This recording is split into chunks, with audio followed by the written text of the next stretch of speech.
दोस्तों, कब किसकी कहाँ किस्मत पलट जाए कुछ कहा नहीं जा सकता है। कब गरीब से अमीर बन जाए और कब अमीर से गरीब बन जाए कोई जान नहीं पाता है। नमस्कार दोस्तों, मैं हूँ राज और आप देख रहे हो हाईवे 33। तो चले आज की कहानी की सफ़र पर।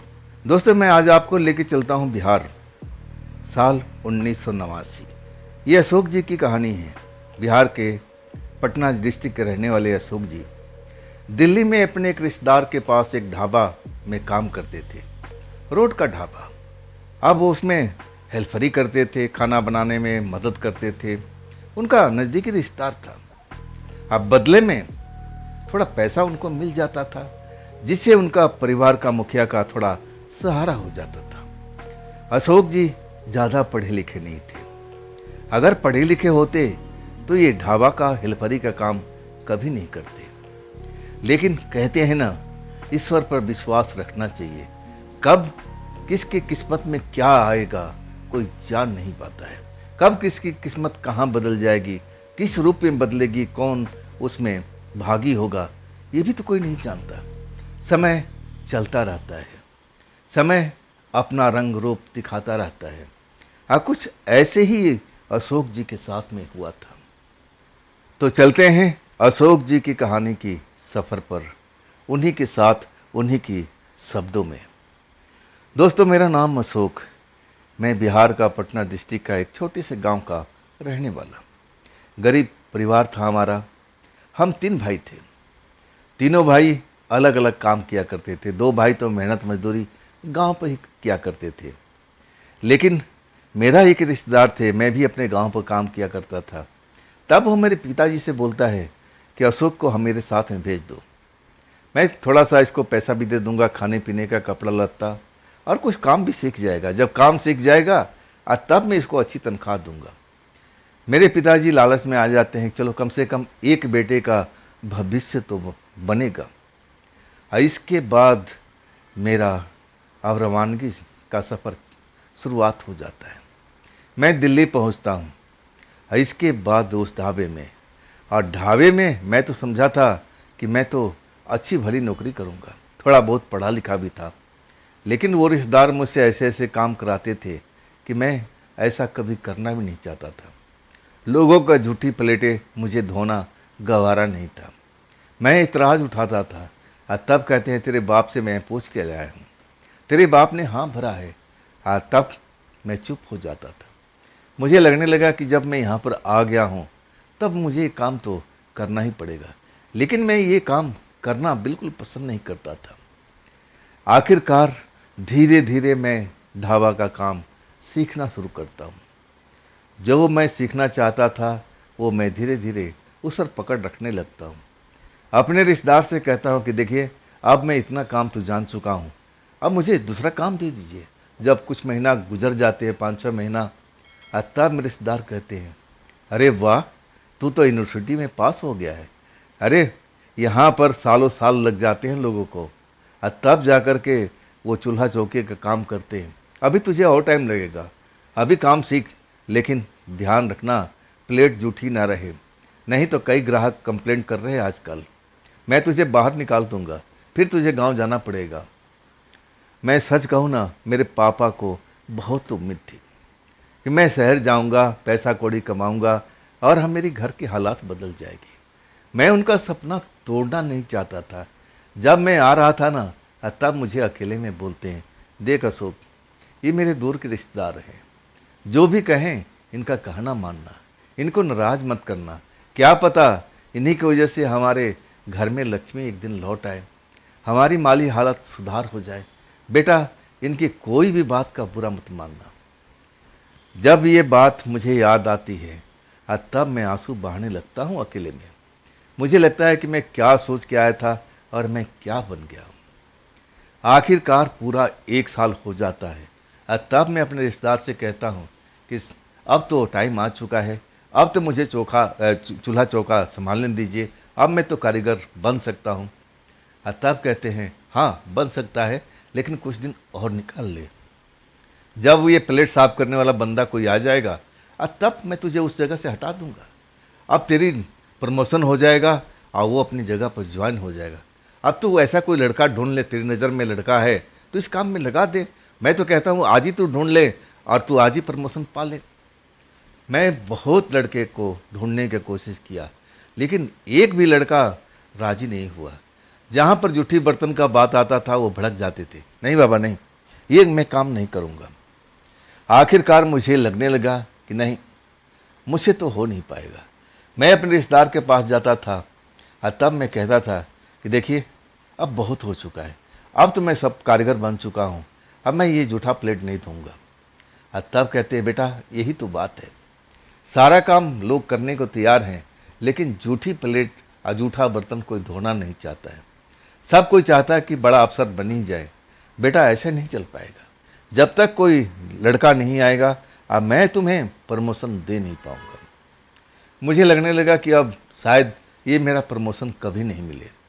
मेरा रिश्तेदार अब ऐसा कोई लड़का ढूंढेंगे नहीं। अब मैं तो काफ़ी ढूंढ चुका था, थक चुका था, मुझे कोई लड़का मिलता नहीं है। और तब मैं परेशान हो जाता हूँ। मैं अपने गांव जाने को सोचता हूँ, कोई ना कोई बहाना बनाता हूँ। और तब कहते हैं ठीक है, लेकिन ज़्यादा दिन के लिए नहीं, 1 हफ्ते का मैं छुट्टी दूंगा। और देखो अगर गांव जा रहे हो तो किसी लड़के को तैयार करके ले आओ ना, इस काम पर लगा देना, तुम्हारा प्रमोशन पक्का। मुझे लालच देते हैं, समझाते हैं, लेकिन मैं जानता था कि मैं झूठ नहीं बोलूँगा, किसी को धोखे में नहीं रखूँगा। मुझसे ये काम हो नहीं पाएगा, ना मैं अपने किसी रिश्तेदार को और ना अपने यार दोस्त को ये प्लेट ढोने वाला काम में लगा सकूँगा। मेरा ईमान इस चीज़ का गवारा देता नहीं था। मैं अपने गांव आ जाता हूँ, हफ्ते दिन का छुट्टी। मैं सब कुछ बताने का कोशिश करता हूँ पिताजी को, लेकिन हिम्मत नहीं होती है। वो मुझे देख कर के बड़ा खुश नज़र आते हैं और कहते हैं अशोक कितनी तरक्की कर लिया है, कितना टाइम और है, कितने टाइम के बाद तुझे अच्छी सैलरी मिलने लगेगी।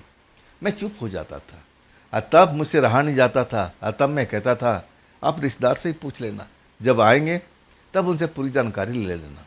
मैं चुप हो जाता था और तब वो शायद समझ जाते थे और कहते हैं देख बेटा, समय तो लगता है नए जगह पर स्थान बनाने पर, उस समय से पीछे मत हटना, तू जो अपना काम है करते रहना, देखना रिश्तेदार तुझे एक दिन अच्छी सैलरी देंगे, भरोसा रख मुझ पर और उन पर।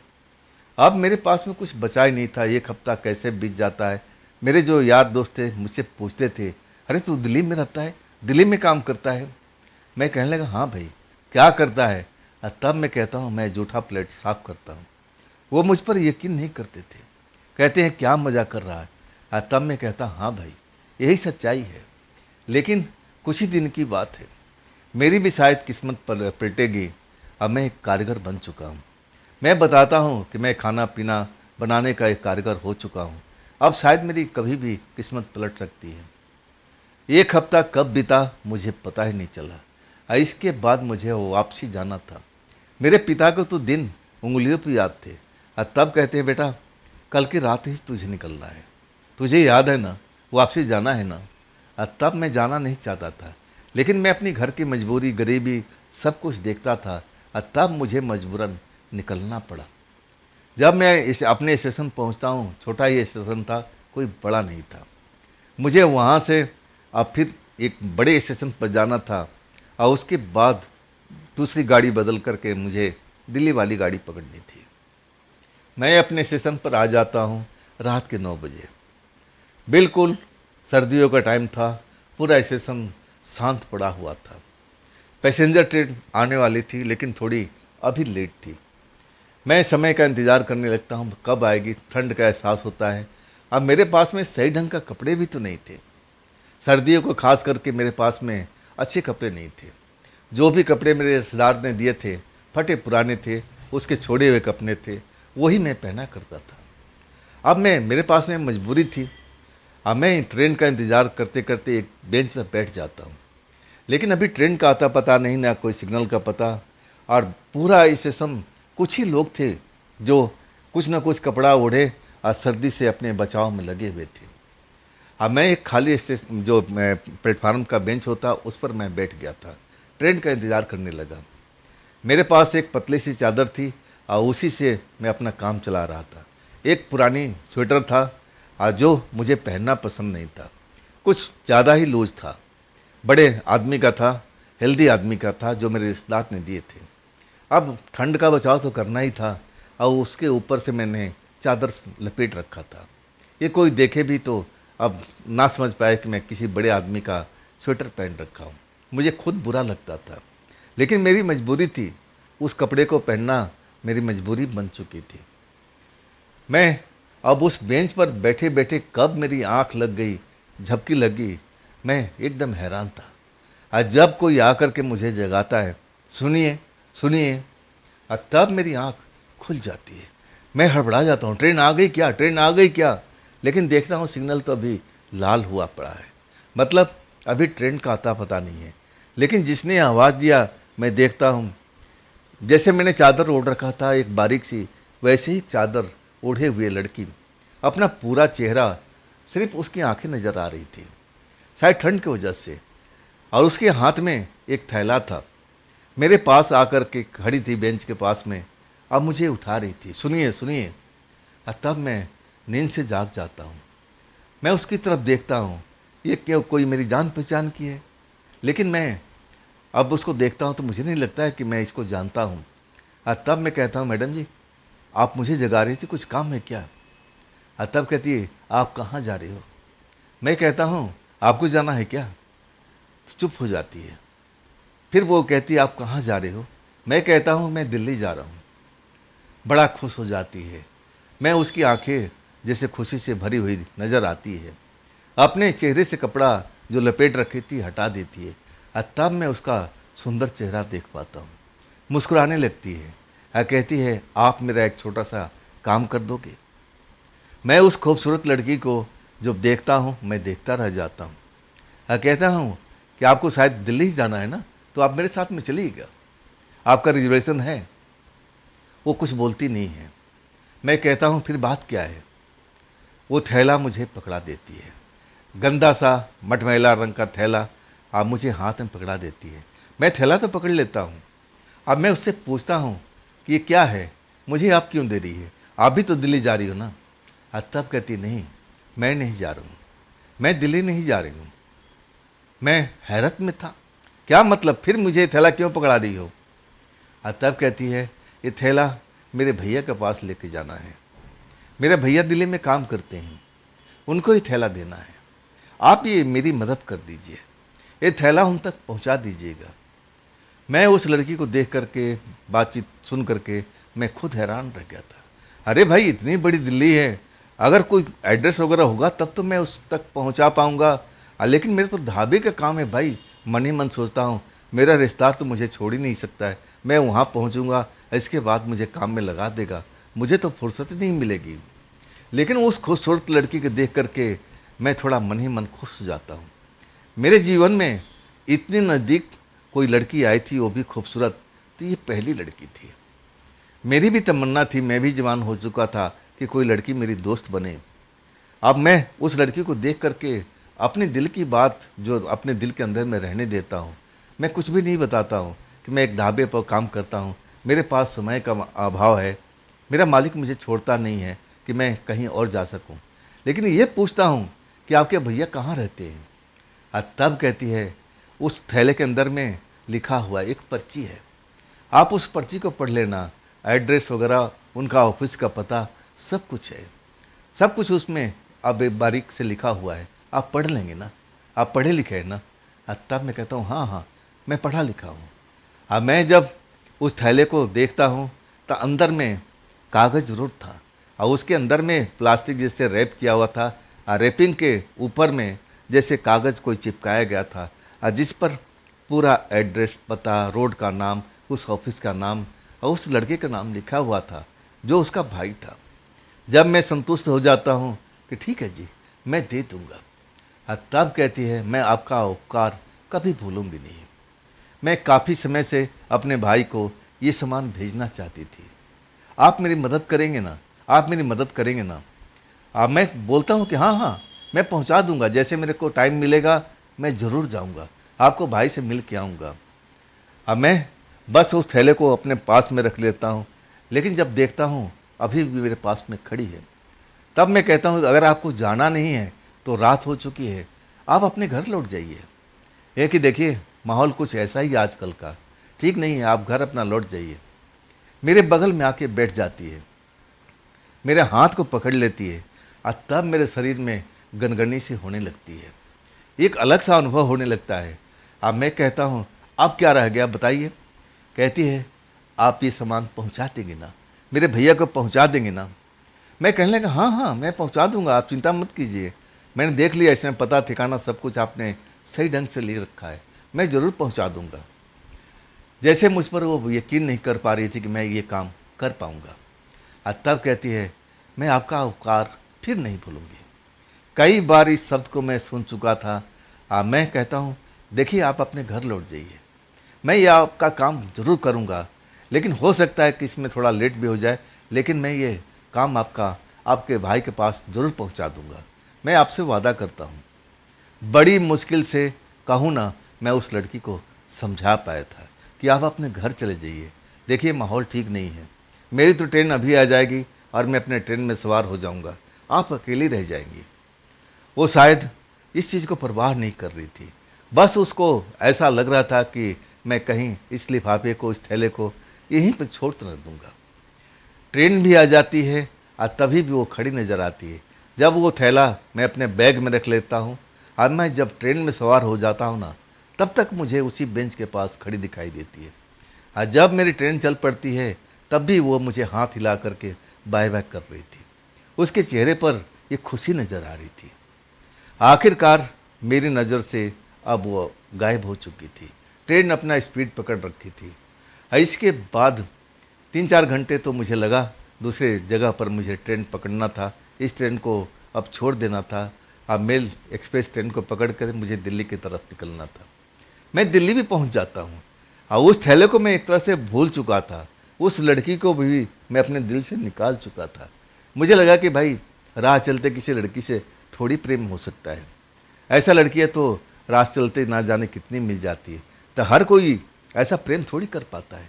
लड़की मुझे पसंद ज़रूर थी, लेकिन मैं जानता था कि मैं भाई दिल्ली में ढाबा पर प्लेट धोने वाला आदमी हूँ, ये गांव में रहने वाली है, इसका और हमारा कोई मेल नहीं है, इसका भाई दिल्ली में काम करता है, मुझे इससे क्या मतलब है।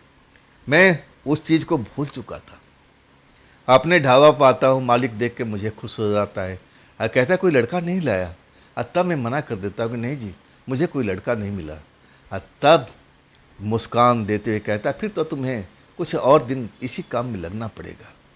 मैं जानता था कि मुझे ना अब कर ही नहीं सकता हूँ। पिताजी मुझ पर विश्वास रखते थे, मैं उसको नाराज़ नहीं कर सकता था। पिताजी के दूर के रिश्तेदार थे, मैं कैसे उसको मना कर सकता था। अब मैं अपने काम में जुट चुका था। लेकिन जब मैं 2 रात हो गया तब मुझे उस बात का ध्यान आता है कि अरे वो थैला मैं लेके आया था, आखिर वो जगह कहाँ पर है। अब फिर मैं अगले दिन उस जगह के बारे में पता करता हूँ, तो उस जगह से कम 1.5 घंटे की बस में बैठकर जाऊँगा और तब जाकर के वो जगह पर मैं पहुँच पाऊँगा। वो ऑफिस का पता था, मुझे दिन के टाइम जाना पड़ेगा तभी तो ऑफिस में पहुँच पाऊँगा, और मेरे तो पास में अब इस चीज़ का अधिकार ही नहीं था। मैं तो कहीं आ जा बिल्कुल नहीं सकता था, मैं तो जैसे बंधुआ मजदूर की तरह फंस चुका था, काम कर रहा था।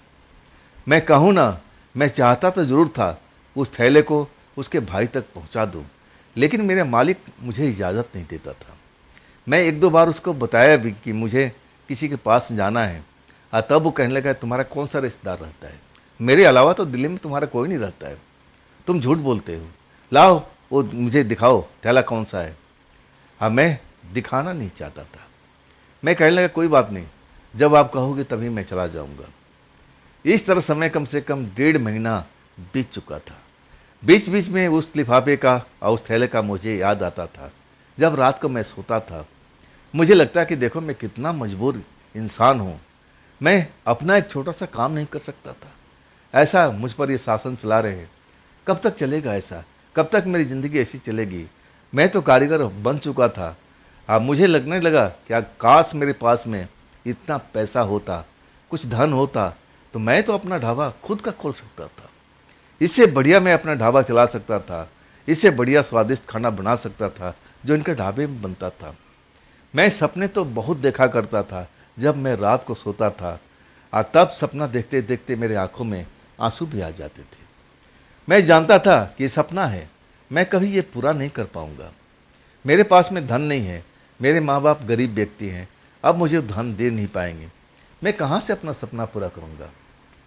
1.5 महीना बीत जाता है, और फिर मैं ऐसे ही एक लिफाफा जो थैला था, मैं उसको पढ़ता हूँ, और फिर मैं अपने सीने पर रख कर के और सो जाता हूँ। नींद लग जाती है, मैं जैसे सपने की दुनिया में चला जाता हूँ।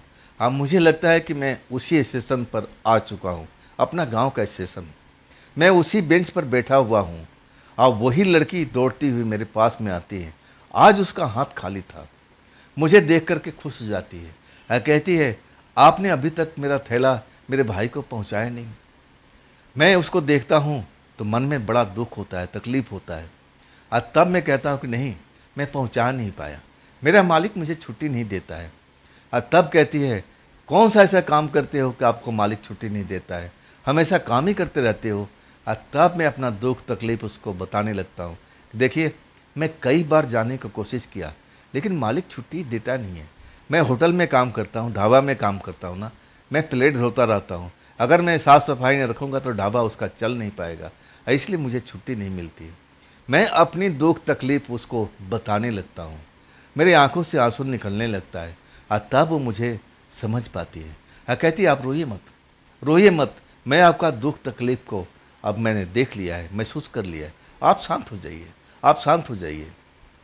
मैं शांत हो जाता हूँ, लेकिन मैं उसको कहता हूँ कि देखिए, मैं मजबूर हूँ, जब मेरे पास वक्त होगा तब मैं ये लिफाफा पहुँचा दूँगा।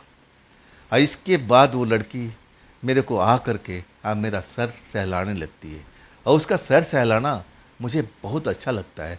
ऐसा लगता है कि मेरा जो दुख तकलीफ़ है ना, अब मुझसे दूर भागता जा रहा है। मैं देखता हूँ कि मैं जैसे बहुत अमीर बनने वाला हूँ, ऐसा मुझे आभास होने लगता है। मुझे ऐसा लगता है कि मैं ज़रूर, मेरे लिए जो सपना देखा है वो मेरा पूरा होगा। ये मेरे मन में ख्याल आता है, सपने में सब कुछ मैं सोचता हूँ। और तब वो लड़की मुस्कुराती है और कहती है, आपने जो सपना देखा है ना, मैं उसका पूरा करूँगी।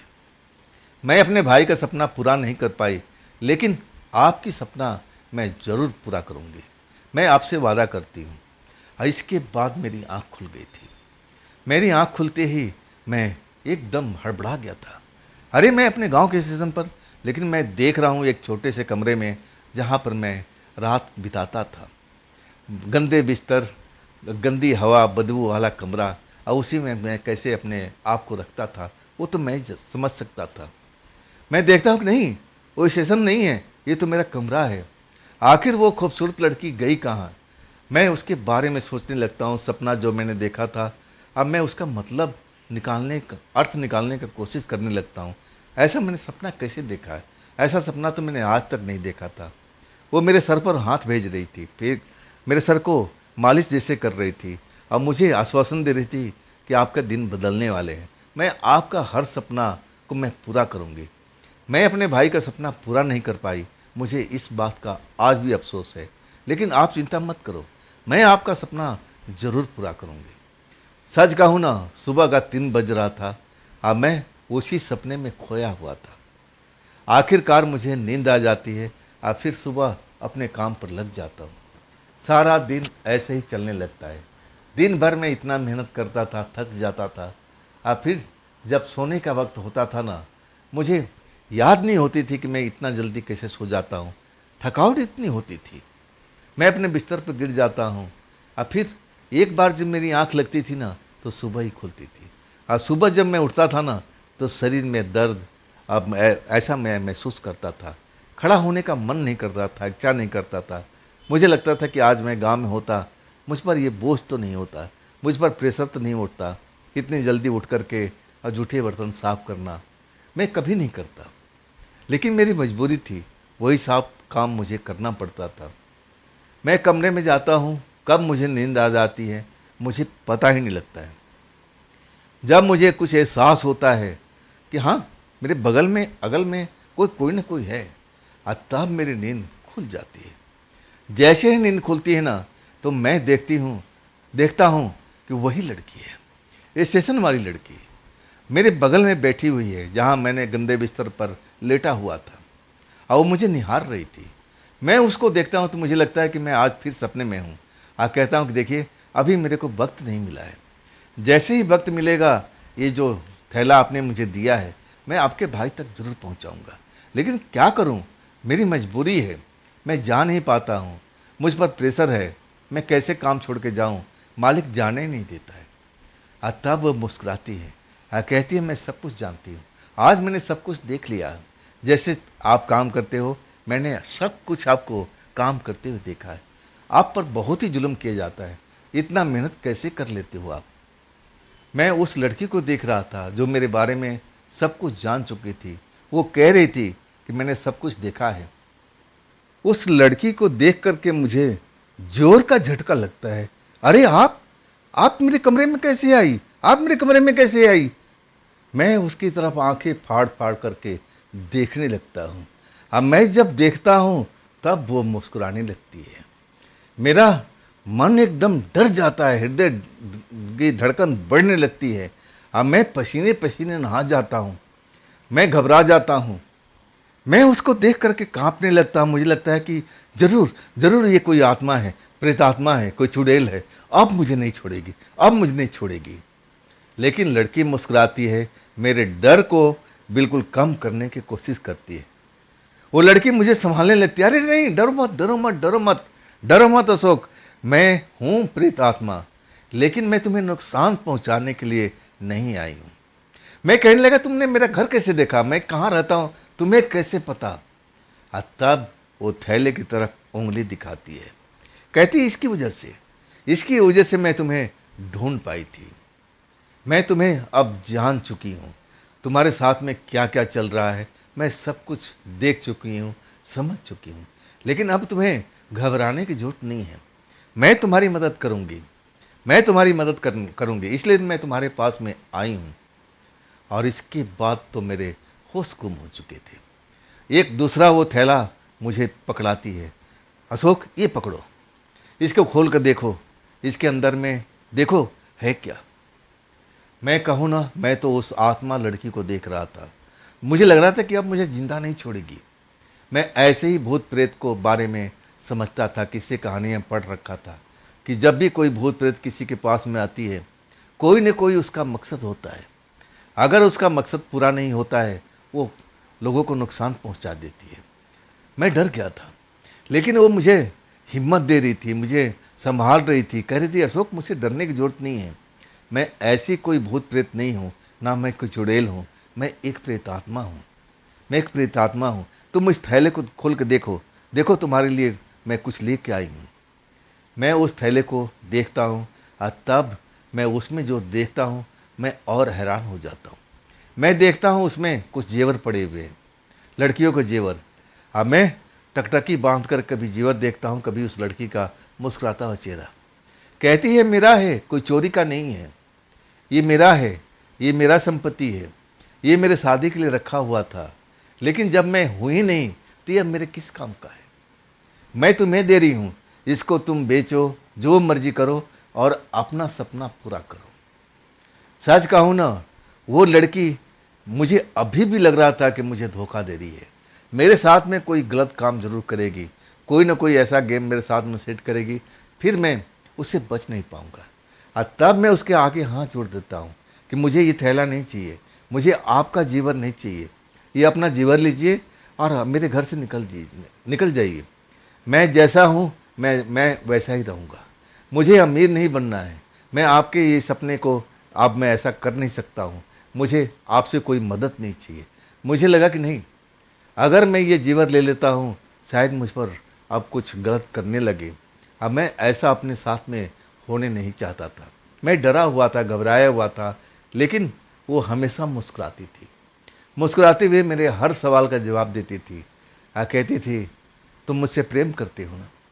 मैं कहने लगा कि मैं उस टाइम ज़रूर प्रेम करता था, मैं आपको ज़िंदा समझ रखा था, लेकिन आप तो मरी हुई है, मरी से भला कोई प्रेम कैसे कर सकता है? तब वो आकर के मुझसे लिपट जाती है। आज जब लिपटती है तो मुझे कुछ याद नहीं रहता है कि मैं कहाँ पर हूँ, कौन सा दुनिया में हूँ। लेकिन जब मेरी आँख खुलती है ना, तो मेरे बगल में वो थी ही नहीं, वो जा चुकी थी। और वो उसका दिया हुआ थैला मेरे पास में रखा हुआ था। एक तो पहले का था और दूसरा थैला और एक आ चुका था, जिसमें उसी का ज़ेवरात थे। उसका कहना था कि ये सब मेरे शादी के लिए बनवाया गया था, अब मेरे इसको कोई ज़रूरत नहीं है, मैं ज़िंदा नहीं हूँ ना। मैं सच कहूँ, मैं डर से थर-थर काँप रहा था।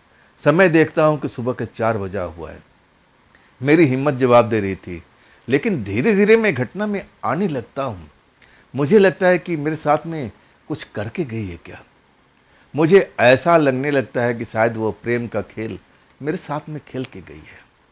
मैं और डर जाता हूँ, सिहर जाता हूँ। अब क्या होगा? अब तो मैं ज़िंदा बचूँगा ही नहीं, अब मुझे छोड़ेगी नहीं।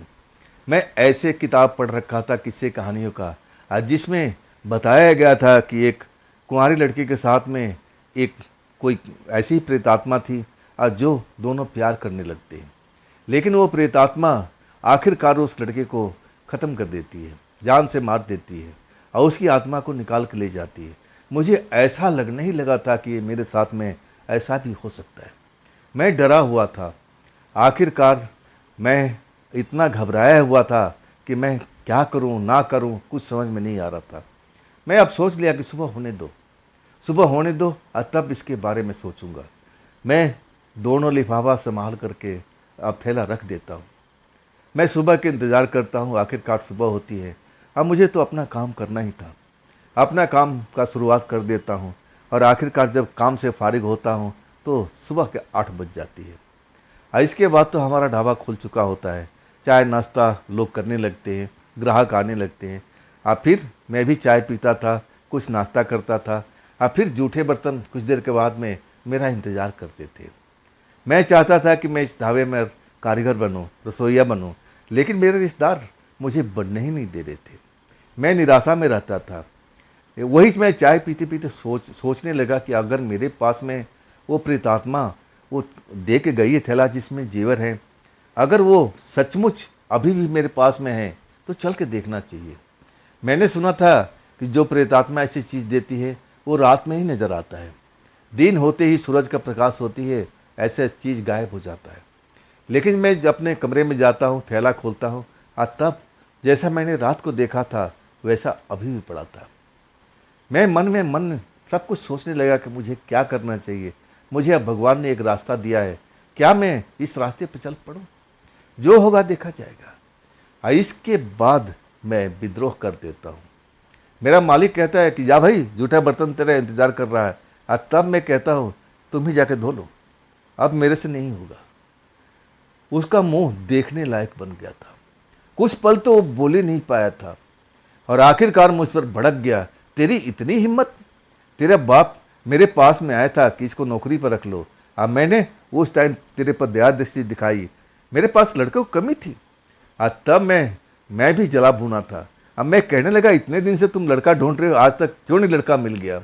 मुझसे क्यों बोले थे कि गांव जाओ तो एक लड़का लेके आना, क्यों नहीं तुम पा गए लड़का? मैं भी भड़क उठा था, मेरे जो दिल में गुब्बार थी मैं भी बाहर निकाल गया। वो मेरा चेहरा देखते रह गया था कि आखिर इस लड़के को क्या हुआ है। अब मैं कहूँ ना, मैं उस जगह पर अब रुकना ही नहीं चाहता था। वहाँ पर एक और कारीगर था, मैं उसके घर पर आता जाता था। उससे थोड़ा दोस्ती मेरी हो चुकी थी। मैं उससे जाके मिलता हूँ कि तुम अपने कमरे की चाबी दो। अब तो मेरा मालिक यहाँ रहने नहीं देगा, वो भी डर जाता है। लेकिन दे देता है। मैं अपना सारा सामान, अब मालिक देखता रहता है। कहता है कि देख, लौट के आएगा तो मैं दोबारा रखने वाला नहीं हूँ, सोच समझ के यहाँ से कदम बढ़ाना। तब कहता हूँ तेरी ऐसी की तैसी, मैंने बहुत झेल लिया है, अब तेरा ये सब मैं झेलने वाला नहीं हूँ। तू अपना जूठा बर्तन खुद ही साफ कर, तब तुझे पता लगेगा कि कितनी मेहनत और कितनी शर्म की बात है। इसके बाद मैं पलट के देखता नहीं हूँ। मैं अपने दोस्त के कमरे में पहुँच जाता हूँ और फिर जी भर कर रोता हूँ। मेरे मन हल्का हो जाता है। मेरे मन में इतना गुबार भरा हुआ था सालों से, सारा गुबार मैं बाहर निकाल दिया था। मन एकदम शांत हो गया। रोने के बाद तो और मेरा मन शांत हो गया था। मुझे लग रहा था कि मैं अकेले नहीं हूँ, मेरे साथ में कोई न कोई है, वो प्रेतात्मा है, वो मेरी मदद जरूर करेगी। ऐसा लगने लगा कि मुझे उस पर विश्वास करना चाहिए। आखिरकार 12 बजे के आसपास अब मैं छत पर सोता था और वो जो लड़का था कमरे के अंदर में। अब इतनी बड़ी जगह नहीं थी। अब मैं अकेले में अब बिल्कुल ध्यान करना चाहता था, अपने भविष्य के बारे में सोचना चाहता था। अब मुझे एक बात का डर था कि अगर वो प्रेतात्मा अब उस लड़के के सामने आ गई तब क्या होगा, सब कुछ भेद खुल जाएगा। मैं सारा कुछ तो छिपा कर रखा हुआ था उसी कमरे में। अब मैं छत पर चला जाता हूँ, आराम से लेटता हूँ, अपने भविष्य के बारे में सोचता हूँ। कब आ जाती है, मेरे बगल में आके बैठ जाती है और कहती है तुमने बहुत अच्छा किया, मैंने सब कुछ देखा था, जब तुम बोल रहे थे ना तो मुझे तुम पर गर्व हो रहा था। बहुत खूब, तूने उसका सही जवाब दिया है। अब देर मत करो और जो तुम्हारा सपना है उसका तुम जल्द से जल्द पूरा पूरा करो। मैं हूं ना तुम्हारे साथ में, तुम्हारे हर पल में हूं। तुम अपने आप को अकेला मत समझना। और इसके बाद मैं उसको देखता रह गया था। जब वो मुस्कान भर करके मुझसे लिपट जाती है, मैं भी अपने आप को भूल जाता हूँ। नींद कब खुलती है मुझे कुछ याद नहीं है, लेकिन जब मैं देखता हूँ आसमान की तरफ तो अब जैसे सुबह होने जा रहा है। मैं अपने अगल बगल में देखता हूँ लड़की गायब हो चुकी है और तब मेरे चेहरे पर मुस्कान दौड़ जाती है। मैं समझ गया ये प्रेतात्मा जरूर है, लेकिन इसकी जो इच्छा है वो पूरी नहीं हो पाई। मैं ऐसे किस्से कहानियाँ में सुना था कि ऐसी आत्माएं लड़कों को मदद किया करती है, कुछ भली आत्माएं होती हैं। अब मेरा डर जो था वो मेरे दिमाग से निकल चुका था। आखिरकार मैं उस जेवर को काम में लेता हूँ, उसको बेचता हूँ और फिर मैंने जगह भी तलाश कर लिया था, लेकिन इस काम में थोड़ा समय जरूर लगा था। पूरा महीना दिन के आसपास गुजर गया था पूरा व्यवस्था करने में, और तब जाकर के मेरा वो ढाबा स्टार्ट हो गया था। मैं कुछ लड़कों को भर्ती करता हूँ और इसके बाद हमारा काम चल पड़ता है। मैं खुद कारीगर, मैं टेस्टी टेस्टी खाना बनाता हूँ और हर रात वो प्रेतात्मा मेरे पास में आती थी। आखिरकार जब मेरा ढाबा चलने लगा और तब एक रात जब मेरे पास में आती है, कहती है देखो अशोक, अब तुम बिल्कुल सेटल हो चुके हो, मैं चाहती हूँ कि मेरा वो काम कर दो जो अभी तक तुमने नहीं किया है। मैं हैरान रह गया, कौन सी काम की बात कर रही हो? और तब कहती है मेरे भाई के पास वो थैला तुमने पहुँचाया नहीं। और तब मैं एकदम हैरान हो गया था, मैं तो मेरे दिमाग से निकल चुका था। और तब मैं कहता हूँ कि उसमें ऐसा क्या खास बात है जो तुम उस थैला को पहुँचाना चाहती हो? और तब कहती है सब कुछ उसमें लिखा हुआ है, लेकिन वो चिट्ठी तुम मत पढ़ना, वो तुम्हारे लिए नहीं है, वो मेरे भैया भाभी के लिए है। वो चिट्ठी उन तक पहुंचाना जरूरी है। अशोक, यही मेरा आखिरी काम कर दो और इसके बाद मुझे अब इस जगह से मुझे मुक्ति मिल जाएगी। और जब तक तुम ये काम नहीं करोगे, मेरे भैया भाभी को ये सामान जो है उन तक नहीं पहुंचेगा, शायद मुझे मुक्ति नहीं मिलेगी। शायद मैं इसलिए अभी तक भटक रही हूँ, और जब ये चीज़ उन तक पहुँच जाएगा शायद मुझे मुक्ति मिल जाए। मैं कहूँ ना, मैं कभी नहीं चाहता था कि वो मुझसे दूर जाए, लेकिन मुझे लगने लगा था कि हाँ, ये काम मैंने जो लिया था इसको पूरा भी करना है। आखिरकार अब तो मेरे पास में समय था, मेरे पास में कारीगर थे, लड़के थे काम करने वाले, मैं भी आज़ाद था। अब मैं निकल पड़ता हूँ उस जगह पर पहुँचता हूँ जहाँ पर ऑफिस था। वहाँ पर जाकर पता करता हूँ तो पता चलता है कि कुछ साल पहले ये लोग काम छोड़ गए थे। मतलब उसके जो प्रेतात्मा के भैया थे उस जगह पर काम किया करते थे, वो जगह बिल्कुल सही थी, जो एड्रेस लिखा हुआ था बिल्कुल परफेक्ट था। और वो जो भैया थे उसका काम छोड़ चुके, अलग कहीं पर जा कर के काम कर रहे थे। अब मैं निराशा में डूब चुका था, लेकिन मैंने हिम्मत नहीं हारा था। हर रात वो प्रेतात्मा कहती थी तुम कोशिश कर सकते हो, शायद तुम भैया तक पहुंच जाओ।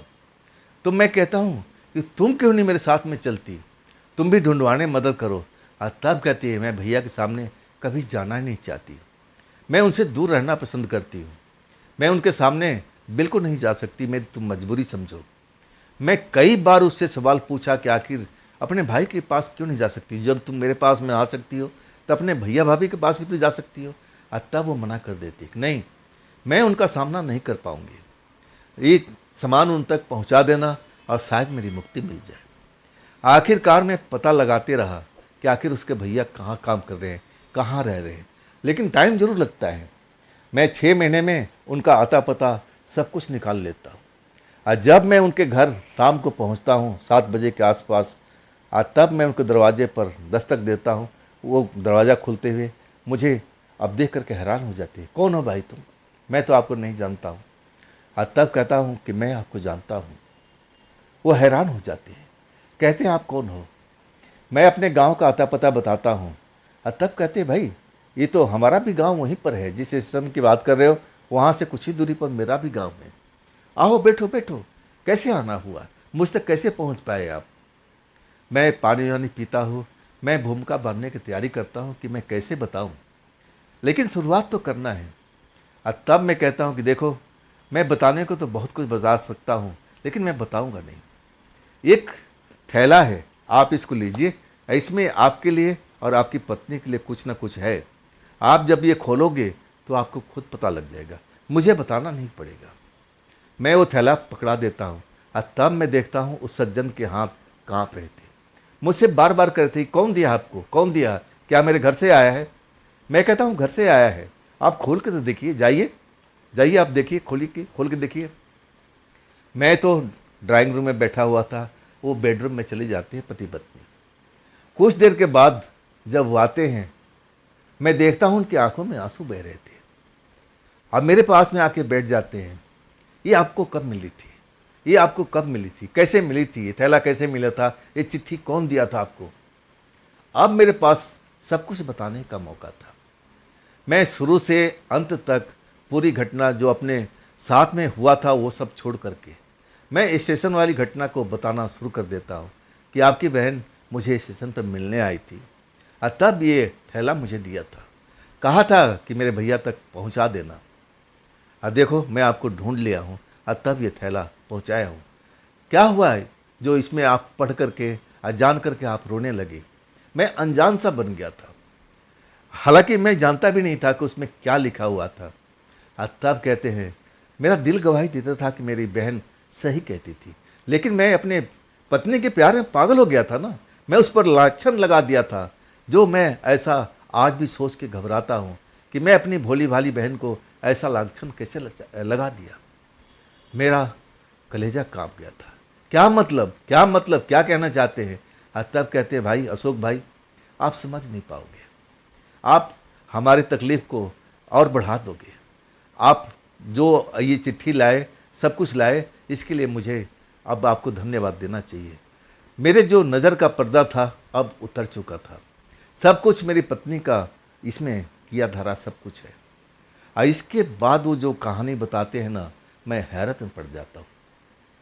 अब उनकी पत्नी का भाई उस घर में आया हुआ था, गांव वाले घर में।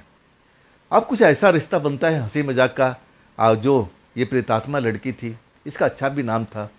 अब दोनों थोड़ा हंसी मजाक कर लेते थे, लेकिन ये हंसी मजाक अब उनके पत्नी को गवारा नहीं लगता था, मतलब उनको बुरा लगता था। अब वो थोड़ा चिढ़ती थी कि मेरे भाई उस लड़की से क्यों हंसी मजाक कर रहा है, और उसमें वो आग लगाने के काम करती थी। अपने पति को वो समझाती थी कि देखो तुम्हारी बहन ऐसी है, मेरे भाई के साथ में ऐसे कर रही है, एकांत में मिली है। और इसके बाद मेरा पारा गर्म हो गया था। मैं अपने बहन को खूब डांटता हूँ और इसके बाद मेरी बहन उस गम में बीमार पड़ जाती है और उस गम का कोई इलाज नहीं होता है। मैं तो शहर आ गया था, लेकिन मुझे पता चला तब तक देर हो चुकी थी। मेरी बहन इस दुनिया में नहीं है, हॉस्पिटल में उसका दम निकल गया, उस पर कोई दवाई का असर ही नहीं होता था। कहते कहते वो रोने लगे, अपनी पत्नी को कोसने लगे। अब मैं देख रहा था कि उसकी पत्नी के आंखों में आंसू भी था, शायद वो पछतावा का आंसू था, शायद उन्होंने गलती से सब कुछ समझ लिया था और वही गलती आज भारी पड़ गया था इस घर पर। और इसके बाद मैं निश्चित होकर के मैं थोड़ा अफसोस ज़रूर होता है, मैं ये कहानी समझ नहीं पाया था। जब मैं अपने घर पर आता हूँ, अब मैं उस रात को इंतज़ार करता हूँ कि प्रेतात्मा आएगी तो मैं बता दूंगा कि देखो तुम्हारे भैया को सब कुछ मैं जो भी दिया था मैं पहुँचा चुका हूँ।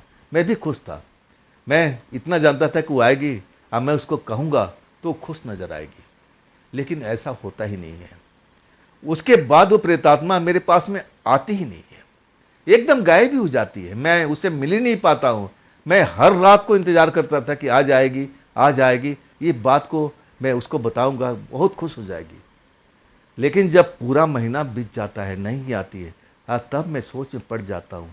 मेरे मन में शंका बढ़ने लगती है और तब मेरे दिमाग को झटका लगता है। वो बार बार कहती थी कि देखो ये काम कर लो, अगर ये काम कर दोगे तो शायद मुझे मुक्ति मिल जाए, शायद इसलिए मैं भटक रही हूँ। ये जब मेरे ख्याल में आता है ना तो मेरा तो रोम रोम कांप जाता है। वो मुझे बताए बिना चली गई, कम से कम आकर के मिलती, एक बार हम लोग आपस में बैठते बात करते।